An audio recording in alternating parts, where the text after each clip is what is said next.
शिशुपाल जी, दरवाज़ा तो लॉक लग रहा है, उसने फ़ोन पर जवाब दिया। रमेश जी, हो सके तो एक बार रोशनदान से झाँक कर देखिए, क्योंकि कल से ही डॉली को फ़ोन लगा रहा हूँ और फ़ोन नहीं उठा रही है। ठीक है, आप परेशान मत होइए, मैं अभी चेक करके बताता हूँ, कहकर उसने फ़ोन काट दिया। जी रमेश जी, कुछ पता चला? शिशुपाल जी, मैंने देखा तो पूरे बरामदे में लाल-लाल सा दिखाई दे रहा है। मुझे लगता है कुछ गड़बड़ है। अच्छा, ऐसा कीजिए, आप पुलिस को फ़ोन कीजिए। अच्छा ठीक है, मैं ही फ़ोन करता हूँ, कहकर शिशुपाल ने फ़ोन काट दिया। शिशुपाल छत्तीसगढ़ पुलिस में डॉग हैंडलर था। उसकी नियुक्ति सुकमा में हो रखी थी। उसकी वाइफ पुलिस कॉलोनी रायपुर में रहती थी। 5 मार्च की रात से वह अपनी पत्नी से बात करने के लिए फ़ोन लगा रहा है, ताकि उसे बता सके कि वह ड्यूटी पर पहुंच चुका है। पर उसकी पत्नी फ़ोन नहीं उठा रही है, बस उसका फ़ोन बजा जा रहा है। इसलिए शिशुपाल बहुत चिंतित था और यही सोचकर उसने अपने पड़ोसी रमेश को फ़ोन लगाया था। पुलिस आती है और कैमरे की निगरानी में घर का ताला तोड़ दिया जाता है। ड्राइंग रूम में सोफे के साथ में डॉली की अर्धनग्न लाश मिलती है। घर में जगह जगह खून के निशान मिलते हैं, जिससे पता चलता है कि हत्या के समय उसकी लाश को जगह जगह घसीटा गया। पड़ोसियों से बातचीत करके पुलिस को पता चला कि पति पत्नी के बीच संबंध अच्छे नहीं थे और जब भी शिशुपाल डॉली के पास आता तो उनके घर में अक्सर झगड़े हुआ करते थे। पुलिस शिशुपाल और डॉली की कॉल डिटेल निकलवाती है और हत्या का कारण ढूंढने की कोशिश करती है, पर कोई भी वाजिब वजह नज़र नहीं आती है। हत्या के दिन शिशुपाल अपनी ड्यूटी पे सुकमा में था। 5 मार्च की रात से शिशुपाल ने डॉली को कई बार फ़ोन लगाया था, पर उधर से फ़ोन रिसीव नहीं किया गया था। इसके अलावा डॉली के फ़ोन पर कोई भी फ़ोन नहीं आया था, इसलिए पुलिस के हाथ में कोई सुराग नहीं था और वो पसमोपेश में थी। 15 मार्च 2024 को पुलिस भदोई के एक गांव में छापा मारती है और जय सिंह उर्फ राहुल को गिरफ्तार करके ले आती है। राहुल अपनी गिरफ्तारी से बहुत ज़्यादा आश्चर्यचकित होता है और पुलिस से पूछता है कि आप मुझ तक पहुँचे कैसे? इस पर पुलिस कहते हैं कि हम सब बताएंगे, पहले ये बताओ कि तुम्हारा उस घर से क्या रिश्ता है और तुमने उस औरत का कत्ल क्यों किया?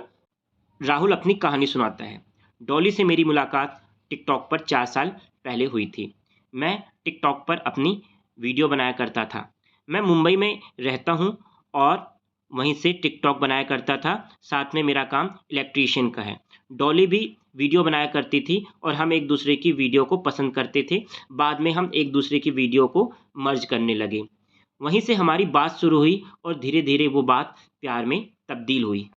डॉली ने ही पहले प्यार का इजहार किया। मैंने उसे बताया कि मैं शादीशुदा हूँ और मेरे 2 बच्चे हैं। इस पर डॉली ने कहा कि वो भी शादीशुदा है, पर उसके बच्चे नहीं हैं, पर हमारी शादी से प्यार का कोई लेना-देना नहीं, हम दोनों प्यार कर सकते हैं। दिसंबर 2020 में वह मुझसे मिलने की जिद करने लगी, तो मैंने मुंबई से सीधे रायपुर की फ़्लाइट ली और उसके पास पहुँच गया।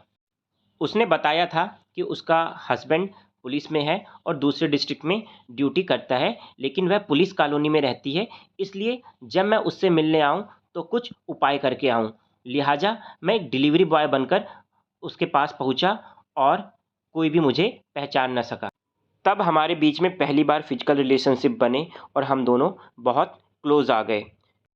पिछले 4 सालों में मैं उससे मिलने 4-5 बार आया गया। पिछले 1 साल से वह मेरे पीछे पड़ी है कि मैं अपनी पत्नी को तलाक दे दूं और उससे शादी कर लूं। मैंने उसे समझाया कि मैं अपनी पत्नी से प्यार करता हूं और मैं अपने परिवार को छोड़ नहीं सकता। इस पर उसने मुझे धमकी दी कि अगर मैंने अपनी पत्नी को तलाक देकर उससे शादी नहीं करी, तो वह मुझ पर रेप का मुकदमा लगा देगी और मुझे और मेरे परिवार को बर्बाद कर देगी। उसने हमारे निजी पलों की कुछ फ़ोटो और वीडियो भी खींच रखी थी। तो तुमने इसलिए उसे मार दिया? पुलिस ने पूछा। 5 मार्च को जब मैं उसके पास पहुंचा तो वह दुल्हन की तरह सजी धजी थी। उसने मुझे कहा कि तुम मुझे अपने साथ ले चलो। मैंने उसे समझाया कि यह संभव नहीं है। इस पर वो गुस्सा हो गई और चाकू उठा लिया। बीच बचाव करने पर चाकू उसके गले पे लग गया। उसके बाद मेरा गुस्सा और बढ़ गया और मैंने उसे जान से मार दिया। ये बताओ, हत्या के बाद तुम मुंबई ना जाकर अपने गांव क्यों गए? मेरी वापसी की फ़्लाइट छूट गई थी, इसलिए मैंने सोचा कि अब मुझे अपने गाँव ही चलना चाहिए। ये बताइए कि आप लोग मुझ तक कैसे पहुँचे?